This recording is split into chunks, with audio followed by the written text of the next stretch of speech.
So this concept of being grounded, what is it and why is it important? So I Googled it.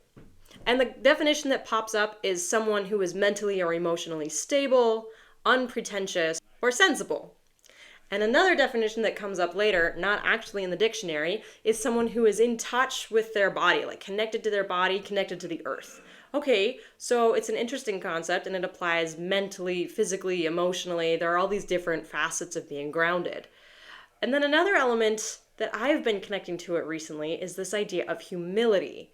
Because I learned that the Latin root for humility is humus, which means ground or earth. And I thought that was fascinating. Okay, so humility has to do with being grounded. Well, that didn't make any sense because I used to have this conception of humility as being self-deprecating. Like if someone gives you a compliment, you say, oh no, that really doesn't apply. Or if you have a great achievement, you say, no, it really wasn't me. These other people did everything. I didn't do anything special. But actually, I think that's more closely linked to false humility. That real humility is having an awareness of yourself. You know your strengths, you know your weaknesses, and you're okay acknowledging and working within that realm on either side. And this concept, this idea of being grounded and humble, although it was never called that particularly in school, was brought up so much during my time studying theater. And I have several stories that demonstrate this.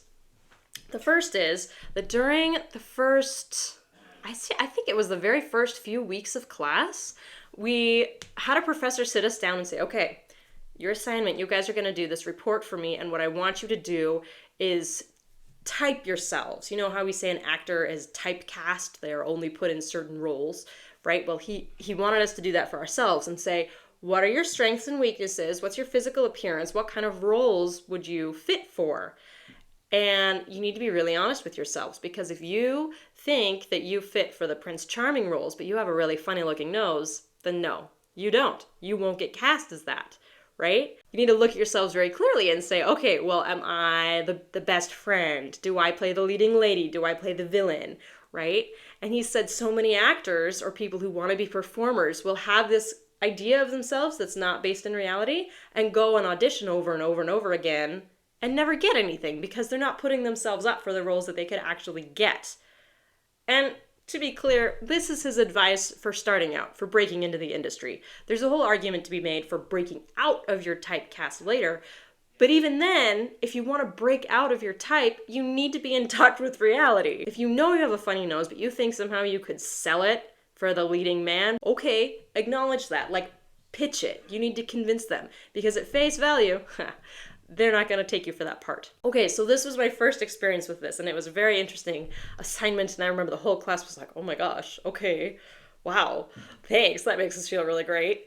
But it was really useful. It was very concrete, supportive, actually, instruction, especially going into something like performance. Then I had another experience of the sort of physical grounding work, because I took a class in Suzuki, which is this intense Japanese style of drama, and it's very physically based.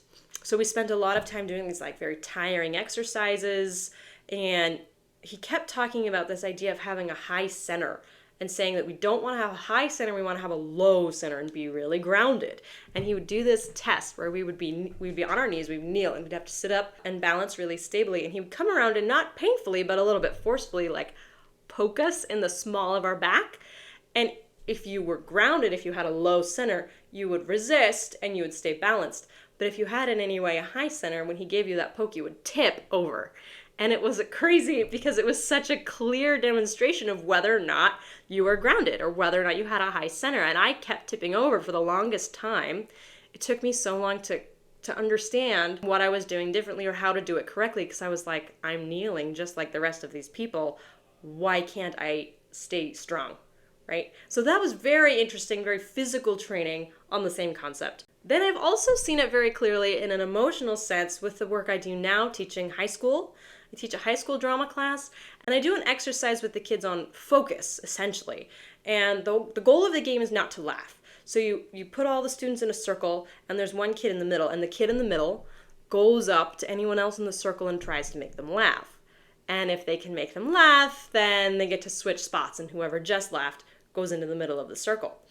And it's really interesting watching the kids because I can tell now, especially from the outside, which of them kind of have a high center and aren't going to be able to keep it together. As you can see, as the person in the middle comes up, many of the students will ground themselves. They'll take a breath, they'll get centered, they'll be ready so that they can keep a straight face no matter what comedy or chaos is coming their way. And then other kids, nothing will even happen. The person in the middle will just walk towards them. And the anticipation of something happening is all it takes. They're already laughing. And I thought this was really interesting because in a way, of course, the goal of the exercise in its simplest form is to train the kids not to laugh on stage if something goes wrong, because things go wrong all the time and you need to keep it together and stay in character.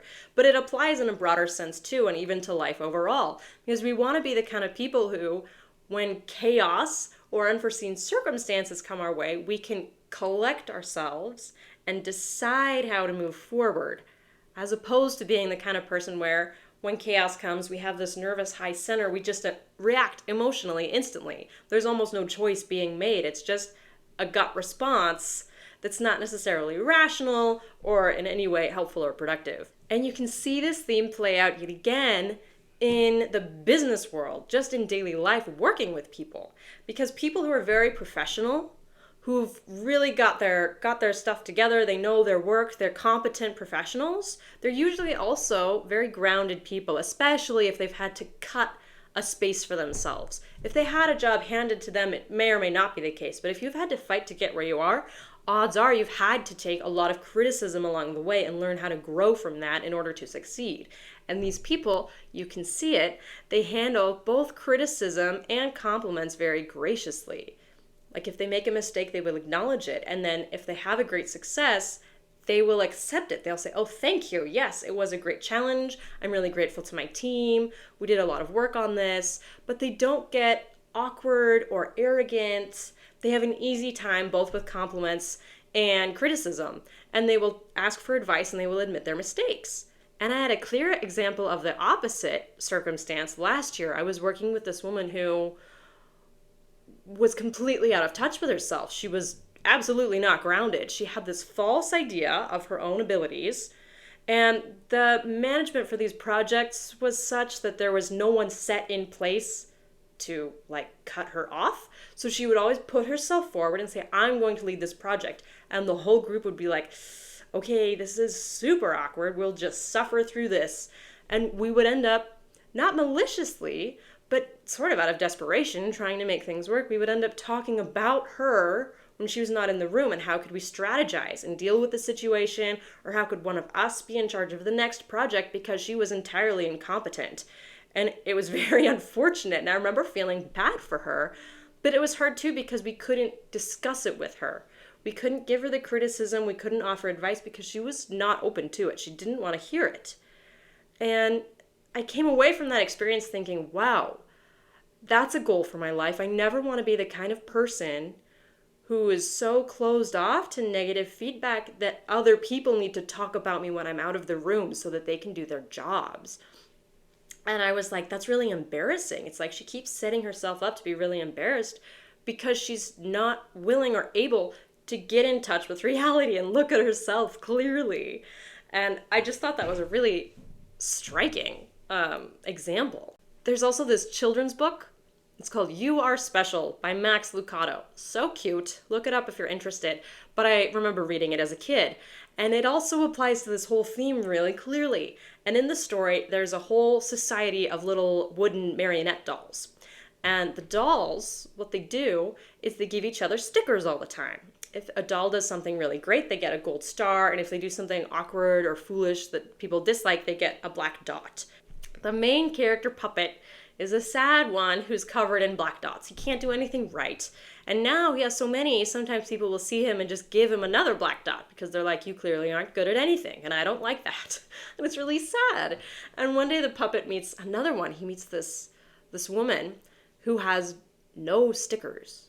Because when people put them on her, they fall off. Nothing will stick to her. They try to give her stars because she's pretty and they fall off, or they give her black dots because she doesn't have any stars and those fall off. And he was like, what's going on? Why don't you have any stickers? And she just responded very clearly that she didn't place importance in the stickers themselves. She had this clear sense of her own worth, where she was going, who she was, what her purpose was, and it superseded the opinions of others. So it's not that she was offended or angry when they tried to give her stickers. She just didn't really care. It wasn't going to change where she was going. And I thought this was such a clear, like, kind of beautiful illustration of the same topic, right? We want to be the kind of person who has such a clear, grounded identity in who we are and where we're going, what our purpose is, that the feedback of other people, well, potentially useful, right? If we're talking to someone we trust and they're giving us criticism, maybe that's a useful thing. And compliments can maybe guide us and tell us we're on the right track. While it can be used maybe as a tool, it doesn't change our identity. It doesn't change where we're going or how successful we believe we're going to be. So overall, this concept of being grounded is really very critical for having a growth mindset, for being able to look at our strengths and our weaknesses without a lot of fear and without a lot of anxiety and say, great, this is where I want to focus my attention. This is where I want to put some extra effort. It helps us have more peace and stability because we have a clear sense of ourselves, right? We're not afraid that maybe people are talking about us in the other room because we already know who we are and we know where we stand with ourselves and with other people. And in seeking to develop this kind of strength, this groundedness, really simple, basic advice is to always be able to admit your mistakes. Everyone respects that, like instantly, if you can own your own mistakes and be able to ask advice. Not from everybody all the time, but people you trust who know you well, to be able to ask them, where do you see me failing? How do you think this went? It's huge. And again, it negates that possibility that people have harsh opinions of us that we don't know about because we're getting feedback, right? We're actually open to that advice. So I hope again that you found this video useful. If you did, go ahead and subscribe. Thank you so much for watching, and I will see you next time.